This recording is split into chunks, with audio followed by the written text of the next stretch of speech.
DCM DK ಸಾಹೇಬ್ರೆ ಈ ಸ್ಟೋರಿಯನ್ನ ನೀವು ಮಿಸ್ ಮಾಡದೆ ನೋಡಲೇಬೇಕು. ಸಿಲಿಕಾನ್ ಸಿಟಿ ಬೆಂಗಳೂರಿನಲ್ಲಿ ಬಿಗ್ ಸ್ಕ್ಯಾಮ್ ನಡೆದಿದ್ದು ಪಬ್ಲಿಕ್ ಟಿವಿಯಲ್ಲಿ ಎಕ್ಸ್ಕ್ಲೂಸಿವ್ ಸುದ್ದಿ. ಸಿಲಿಕಾನ್ ಸಿಟಿ ಬೆಂಗಳೂರಿನಲ್ಲಿ ಬಿಗ್ ಸ್ಕ್ಯಾಮ್ ನಡೀತಿದ್ದು ಡಿಸಿಎಂ ಡಿಕೆ ಸಾಹೇಬ್ರೆ ಈ ಸುದ್ದಿಯನ್ನ ನೀವು ಮಿಸ್ ಮಾಡದೆ ನೋಡಲೇಬೇಕು. ಪಬ್ಲಿಕ್ ಟಿವಿಯಲ್ಲಿ ಎಕ್ಸ್ಕ್ಲೂಸಿವ್ ಸುದ್ದಿ ಪ್ರಸಾರವಾಗ್ತಿದ್ದು ಈ ಸುದ್ದಿಯನ್ನ ಡಿಸಿಎಂ ಡಿಕೆ ಈ ಸುದ್ದಿಯನ್ನ ನೋಡಲೇಬೇಕು. ಸಿಲಿಕಾನ್ ಸಿಟಿ ಬೆಂಗಳೂರಿನಲ್ಲಿ ಬಿಗ್ ಸ್ಕ್ಯಾಮ್ ನಡೀತಾ ಇದ್ದು ಬೆಂಗಳೂರು ಜನರು ಈ ಖಾತಾ ಕನಸಿಗೆ ಕೊಳ್ಳಿ ಇಡಲಾಗ್ತಾ ಇದೆ.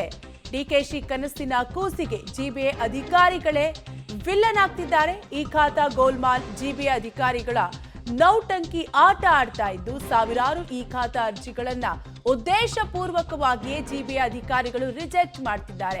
ಜಿಬಿಎ ಅಧಿಕಾರಿಗಳ ನೌಟಂಕಿ ನಾಟಕ ಬಟಾಬಯಲಾಗಿದ್ದು ಬೆಂಗಳೂರು ಜನರ ಈ ಖಾತಾ ಕನಸಿಗೆ ಜಿಬಿಎ ಅಧಿಕಾರಿಗಳೇ ಕೊಳ್ಳಿ ಇಡ್ತಿದ್ದಾರೆ. ಡಿಕೆಶಿ ಕನಸಿನ ಕೂಸಿಗೆ ಜಿಬಿಎ ಅಧಿಕಾರಿಗಳು ಒಂದಲ್ಲ ಒಂದು ರೀತಿ ವಿಲನ್ ಆಗಿದ್ದಾರೆ. ಈ ಖಾತಾ ಗೋಲ್ಮಾಲ್ ನಡೆಸ್ತಾ ಇದ್ದು ಜಿಬಿಎ ಅಧಿಕಾರಿಗಳ ನೌಟಂಕಿ ಆಟ ಬಟಾಬಯಲಾಗಿದೆ. ಸಾವಿರಾರು ಈ ಖಾತಾ ಅರ್ಜಿಗಳನ್ನ ಉದ್ದೇಶಪೂರ್ವಕವಾಗಿಯೇ ಜಿಬಿಎ ಅಧಿಕಾರಿಗಳು ರಿಜೆಕ್ಟ್ ಮಾಡ್ತಾ ಇದ್ದು ಜಿಬಿಎ ಅಧಿಕಾರಿಗಳ ನೌಟಂಕಿ ನಾಟಕ ಬಟಾಬಯಲಾಗಿದೆ. ಜಿಬಿಎ ಉಪಾಯುಕ್ತರಿಂದ ನಗರಾಭಿವೃದ್ಧಿ ಇಲಾಖೆಗೆ ಬಹಿರಂಗ ಪತ್ರವನ್ನು ಕೂಡ ಈಗಾಗಲೇ ಬರೆಯಲಾಗಿದ್ದು ಒಟ್ಟಾರೆಯಾಗಿ ಬೆಂಗಳೂರು ಜನರ ಈ ಖಾತಾ ಕನಸಿಗೆ ಕೊಳ್ಳಿ ಹಿಡಲಾಗ್ತಾ ಇದೆ. ನಗರ ಪ್ರದೇಶದಲ್ಲಿ ಸೈಟ್ ಅಥವಾ ಮನೆ ಹೊಂದಿರುವವರಿಗೆ ಇದೊಂದು ಬಹುದೊಡ್ಡ ಸಿಹಿ ಸುದ್ದಿಯಾಗಿತ್ತು. ಈ ಖಾತಾ ಮಾಡಿಸಲು ಮಧ್ಯವರ್ತಿಗಳಿಗೆ ಹಣ ಕೊಟ್ಟು ಪಾಲಿಕೆ ಕಚೇರಿಗಳ ಮುಂದೆ ಕ್ಯೂ ನಿಲ್ಲುವ ತಾಪತ್ರಯಕ್ಕೆ ಸರ್ಕಾರ ಶಾಶ್ವತ ಬ್ರೇಕ್ ಆಗಿತ್ತು. ಒಂದ್ ಕಡೆ ಸುವರ್ಣಸೌಧದಲ್ಲಿ ನಡೆದ ಕಾರ್ಯಕ್ರಮದಲ್ಲಿ ಮುಖ್ಯಮಂತ್ರಿಗಳು ಈ ಯೋಜನೆಗೆ ಚಾಲನೆಯನ್ನು ಕೂಡ ನೀಡಿದ್ರು. ಆದ್ರೆ ಈಗ ಈ ಖಾತಾ ವಿಚಾರಕ್ಕೆ ಸಂಬಂಧಪಟ್ಟಂತೆ ಜಿಬಿಎ ಅಧಿಕಾರಿಗಳು ನೌಟಂಕಿ ಆಟವನ್ನ ಆಡ್ತಿದ್ದಾರೆ. ಈ ಖಾತಾಗಾಗಿ ಸಾರ್ವಜನಿಕರು ಸರಿಯಾದ ದಾಖಲೆಯನ್ನ ಸಲ್ಲಿಸಿದ್ದಾರೆ. ಈ ಖಾತಾ ಕೊಡದೆ ಆಟವಾಡಿಸುತ್ತಿದ್ದಾರೆ ಜಿಬಿಎ ಅಧಿಕಾರಿಗಳ ಉದ್ದಟತನ. ಸಾವಿರಾರು ಅರ್ಜಿಗಳನ್ನ ನಿರಾಕರಣೆ ಮಾಡಿದ್ದಾರೆ. ಅಧಿಕಾರಿಗಳ ವಿರುದ್ಧ ಶಿಸ್ತು ಕ್ರಮಕ್ಕೆ ನಗರಾಭಿವೃದ್ಧಿ ಇಲಾಖೆಗೆ ಈಗಾಗಲೇ ಪತ್ರವನ್ನು ಕೂಡ ಬರೆಯಲಾಗಿದೆ. ಈ ಖಾತೆಗಾಗಿ ಸಾರ್ವಜನಿಕರು ಸರಿಯಾದ ದಾಖಲೆಯನ್ನು ಕೂಡ ಸಲ್ಲಿಸಿದ್ರು ಕೂಡ ಈ ಖಾತಾ ಕೊಡದೆ ಜಿಬಿಎ ಅಧಿಕಾರಿಗಳು ಆಟ ಆಡಿಸುತ್ತಿದ್ದಾರೆ. ಅಧಿಕಾರಿಗಳ ಈ ಉದ್ದಟತನದಿಂದ ಸಾವಿರಾರು ಅರ್ಜಿಗಳನ್ನ ಈಗಾಗಲೇ ನಿರಾಕರಣೆಯನ್ನು ಕೂಡ ಮಾಡಲಾಗಿದ್ದು ಸಿಲಿಕಾನ್ ಸಿಟಿ ಬೆಂಗಳೂರಿನಲ್ಲಿ ಬಿಗ್ ಸ್ಕ್ಯಾಮ್ ನಡೀತಾ ಇದ್ದು ಈ ಸ್ಟೋರಿಯನ್ನ ಮಿಸ್ ಮಾಡದೆ ಡಿಕೆ ಶಿವಕುಮಾರ್ ಅವರು ನೋಡಲೇಬೇಕು. ಪಬ್ಲಿಕ್ ಟಿವಿಯಲ್ಲಿ ಎಕ್ಸ್ಕ್ಲೂಸಿವ್ ಸುದ್ದಿ ಪ್ರಸಾರವಾಗಿದ್ದು ಬೆಂಗಳೂರು ಜನರ ಈ ಖಾತಾ ಕನಸಿಗೆ ಈಗಾಗಲೇ ಕೊಳ್ಳಿ ಇಡ್ತಿದ್ದಾರೆ ಜಿಬಿಎ ಅಧಿಕಾರಿಗಳು. ಡಿಕೆಶಿ ಕನಸಿನ ಕೂಸಿಗೆ ಜಿಬಿಎ ಅಧಿಕಾರಿಗಳೇ ವಿಲನ್ ಆಗಿದ್ದಾರೆ. ಹಾಗಾದ್ರೆ ಪತ್ರದಲ್ಲಿ ಏನಿದೆ? ಜಯನಗರ ನಿವಾಸಿ ಮುರಳೀಧರ್ ಎಂಬುವರಿಂದ ಈ ಖಾತಾಗೆ ಅರ್ಜಿಯನ್ನ ಸಲ್ಲಿಕೆ ಮಾಡಲಾಗಿದೆ. ಜಯನಗರ ನಿವಾಸಿ ಮುರಳೀಧರ್ ಎಂಬುವರಿಂದ ಈ ಖಾತಾಗೆ ಅರ್ಜಿ ಸಲ್ಲಿಕೆ ಮಾಡಲಾಗಿತ್ತು. ಸೂಕ್ತ ದಾಖಲೆಯನ್ನು ಕೂಡ ಅರ್ಜಿದಾರ ಮುರಳೀಧರ್ ನೀಡಿದ್ದಾರೆ. ಸೂಕ್ತ ದಾಖಲೆಯನ್ನ ಅರ್ಜಿದಾರ ಮುರಳೀಧರ್ ನೀಡಿದ್ದು ಕಂದಾಯ ಅಧಿಕಾರಿಗಳು ಮಾಹಿತಿ ನೀಡದೆ ಅರ್ಜಿಯನ್ನ ರಿಜೆಕ್ಟ್ ಮಾಡಿದ್ದಾರೆ. ಕಂದಾಯ ಅಧಿಕಾರಿಗಳು ಮಾಹಿತಿ ಸರಿಯಿಲ್ಲ ಅಂತ ಖಾತೆ ನೀಡದೆ ತಿರಸ್ಕಾರ ಮಾಡಿದ್ದು ಅಂತಿಮ ಖಾತೆ ಪಡೆಯಲು ಬೇಕಾದ ದಾಖಲೆ ನೀಡಿದ್ರೂ ಕೂಡ ರಿಜೆಕ್ಟ್ ಮಾಡಿದ್ದಾರೆ. ಅಂತಿಮ ಖಾತೆ ಪಡೆಯಲು ಬೇಕಾದ ದಾಖಲೆಯನ್ನು ನೀಡಿದ್ರೂ ಕೂಡ ರಿಜೆಕ್ಟ್ ಮಾಡಿದ್ದಾರೆ. ಒಟ್ಟಾರೆಯಾಗಿ ಜಿಬಿಎ ಅಧಿಕಾರಿಗಳ ನೌಟಂಕಿ ಆಟ ಬಟಬಯಲಾಗಿದ್ದು ಹೀಗೆ ಸಾವಿರಾರು ಅರ್ಜಿಗಳನ್ನ ವಿನಾಕಾರಣ ರಿಜೆಕ್ಟ್ ಮಾಡಿದ್ದಾರೆ. ಒಂದಲ್ಲ ಒಂದು ಕಾರಣದಿಂದ ವಿನಾಕಾರಣ ಅರ್ಜಿಗಳನ್ನ ರಿಜೆಕ್ಟ್ ಮಾಡಿದ್ದಾರೆ. ಉಪ ಆಯುಕ್ತರು ನಗರಾಭಿವೃದ್ಧಿ ಇಲಾಖೆಗೆ ಬಹಿರಂಗವಾಗಿಯೇ ಈಗಾಗಲೇ ಪತ್ರವನ್ನ ಬರೆದಿದ್ದಾರೆ. ಇದು ಗಂಭೀರ ಪ್ರಕರಣ. ಸೂಕ್ತ ಕ್ರಮಕ್ಕಾಗಿ ಇಲಾಖೆಗೆ ಮನವಿಯನ್ನ ಮಾಡಲಾಗಿ ಪತ್ರವನ್ನ ಬರೆದಿದ್ದಾರೆ. ಇದು ಗಂಭೀರ ಪ್ರಕರಣವಾಗಿದ್ದು ಇಂಥ ಅಧಿಕಾರಿಗಳನ್ನ ತಕ್ಷಣವೇ ಅಮಾನತು ಮಾಡುವಂತೆ ಪತ್ರದಲ್ಲಿ ಮನವಿಯನ್ನು ಕೂಡ ಮಾಡಿದ್ದಾರೆ.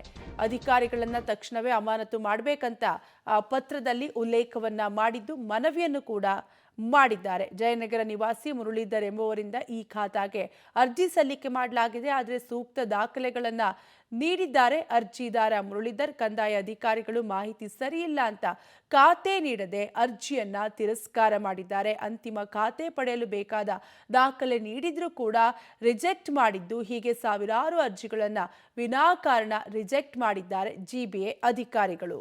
ಡೀಟೇಲ್ಸ್ ಕೊಡ್ತಾರೆ ನಮ್ಮ ಪ್ರತಿನಿಧಿ ಮಾದೇಶ್. ಮಾದೇಶ್, ಈ ಖಾತಾ ಅರ್ಜಿಗಳನ್ನ ಜಿಬಿಎ ಅಧಿಕಾರಿಗಳು ವಿನಾಕಾರಣ ರಿಜೆಕ್ಟ್ ಮಾಡ್ತಿದ್ದಾರೆ, ಯಾಕೆ? ಜೊತೆಗೆ ಈ ಅಧಿಕಾರಿಗಳು ಯಾರು? ಈ ಅಧಿಕಾರಿಗಳಿಗೆ ಯಾವ ರೀತಿ ಮುಂದೆ ಕ್ರಮ ತೆಗೆದುಕೊಳ್ಬಹುದು ಅಂತ? ಕಾವ್ಯ, DCM DK ಶಿವಕುಮಾರ್ ಅವರ ಮಹತ್ವಾಕಾಂಕ್ಷಿ ಯೋಜನೆ ಇದು. ಅಂದ್ರೆ ಎಲ್ಲರ ಆಸ್ತಿಗಳನ್ನು ಕೂಡ ಈ ಖಾತಾ ಮೂಲಕ ಮತ್ತಷ್ಟು ಭದ್ರಪಡಿಸಿಕೊಳ್ಳುವಂತ ನಿಟ್ಟಿನಲ್ಲಿ ಈ ಖಾತವನ್ನ ಮಾಡಿಸಿ ಇದು ಒಂದ್ ರೀತಿ ರೆವಲ್ಯೂಷನ್ ರೀತಿಯಾಗಿ ಆಗ್ಲಿ ಅನ್ನೋ ತರದ ಮನಸ್ಥಿತಿಯಲ್ಲಿ ಅವ್ರು ಇದ್ ಮಾಡಿದ್ರು. ಆದ್ರೆ DCM ಅವರ ಏನು ಇದು ಇಷ್ಟು ಮಹತ್ವಾಕಾಂಕ್ಷಿ ಯೋಜನೆ ಇದೆ, ಇದರಲ್ಲಿ ಯಾವ ಮಟ್ಟಕ್ಕೆ ಸ್ಕ್ಯಾಮ್ ಆಗ್ತಿದೆ ಅನ್ನೋದನ್ನ ಪಬ್ಲಿಕ್ ಟಿವಿ ಈಗ ಬಯಲ್ ಮಾಡ್ತಾ ಇದೆ. ಲೆಟರ್ ಕೂಡ ಅಂದ್ರೆ ಅಧಿಕಾರಿಗಳೇ ಆರೋಪ ಮಾಡ್ತಾ ಇರುವಂತ ಅಧಿಕಾರಿಗಳೇ ತಪ್ಪಾಗಿರುವಂತ ವಿಚಾರನ, ಇದು ಗಂಭೀರ ವಿಚಾರ, ಈ ತಪ್ಪನ್ನ ಯಾರು ಮಾಡಿದ್ದಾರೆ ಅವರ ವಿರುದ್ಧ ಕಠಿಣ ಕ್ರಮ ಆಗ್ಬೇಕು ಅನ್ನುವಂತ ಒತ್ತಾಯವನ್ನ ಮಾಡ್ತಾ ಇದ್ದಾರೆ. ಯಾವ ಮಟ್ಟಕ್ಕೆ ಬಿಗ್ ಸ್ಕ್ಯಾಮ್ ಆಗಿದೆ ಅನ್ನುವಂಥದ್ದು ಅಂದ್ರೆ ಎಲ್ಲಾ ದಾಖಲೆಗಳನ್ನ, ಸರಿಯಾದ ದಾಖಲೆಗಳನ್ನ ಕೊಟ್ಟಂತ ಸಂದರ್ಭದಲ್ಲೂ ಕೂಡ ಕೆಲ ಅಧಿಕಾರಿಗಳು ಈ ರೀತಿಯಾಗಿ ಆಟ ಆಡಿಸ್ತಾ ಇದ್ದಾರೆ. ಯಾವುದೇ ರೀತಿಯಾಗಿ ಈ ಖಾತೆಗಳನ್ನ ಮಾಡಿಕೊಡ್ತಾ ಇಲ್ಲ. ಈ ಖಾತೆಗಳನ್ನ ರಿಜೆಕ್ಟ್ ಮಾಡ್ತಿದ್ದಾರೆ. ಸಾರ್ವಜನಿಕರಿಗೆ ಈ ಖಾತೆ ನೀಡದೆ ಸತಾಯಿಸ್ತಾ ಇರುವಂತಹ ಅಧಿಕಾರಿಗಳ ವಿರುದ್ಧ ಕ್ರಮ ಆಗ್ಬೇಕು ಅನ್ನುವಂತ ನಿಟ್ಟಿನಲ್ಲಿ ಈಗ ನಗರಾಭಿವೃದ್ಧಿ ಇಲಾಖೆಗೆ ಪತ್ರವನ್ನ ಬರೆಯಲಾಗಿರುವಂತದ್ದು. ಈ ಪತ್ರದಲ್ಲಿ ಪ್ರಮುಖವಾಗಿ ಅಂದ್ರೆ ಯಾರಿಗೆ ಸಮಸ್ಯೆ ಆಗಿದೆ ಮತ್ತೆ ಎಷ್ಟು ಜನಕ್ಕೆ ಸಮಸ್ಯೆ ಆಗಿದೆ ಅನ್ನುವಂಥದ್ದನ್ನ ಕೂಡ ಉಲ್ಲೇಖ ಮಾಡಿದ್ದಾರೆ. ಪ್ರತಿ ಬಾರಿ ಅಂದ್ರೆ ಯಾವಾಗ ಈ ಖಾತಾ ಮಾಡಿಸ್ಕೊಳ್ಳೋದಕ್ಕೆ ಜನ ಮುಗಿಯ ಬೀಳೋದಕ್ಕೆ ಶುರುವಾದ್ರು, ಇದನ್ನೇ ಬಂಡವಾಳ ಮಾಡ್ಕೊಳ್ಳೋದಕ್ಕೆ ಏನಾದ್ರು ಅಧಿಕಾರಿಗಳು ಮುಂದಾದ್ರ ಅಂತ ಅಂದ್ರೆ ಈ ಖಾತಾಗೂ ಕೂಡ ಅಂದ್ರೆ ಅದು ಯಾವುದೇ ರೀತಿಯಾಗಿ ಭ್ರಷ್ಟಾಚಾರ ಇರಬಾರ್ದು ಅನ್ನುವಂತ ಮಾತನ್ನ DCM ಸಾಹೇಬ್ರು ಹೇಳ್ತಾರೆ. ಆದ್ರೆ ಅದು ಭ್ರಷ್ಟಾಚಾರಕ್ಕೆ ಅಧಿಕಾರಿಗಳು ಈ ರೀತಿಯಾಗಿ ಮಾಡಿದ್ರ ಅನ್ನುವಂತ ಪ್ರಶ್ನೆ ಕೂಡ ಈಗ ಸಾರ್ವಜನಿಕ ವಲಯದಲ್ಲಿ ಇರುವಂತದ್ದು.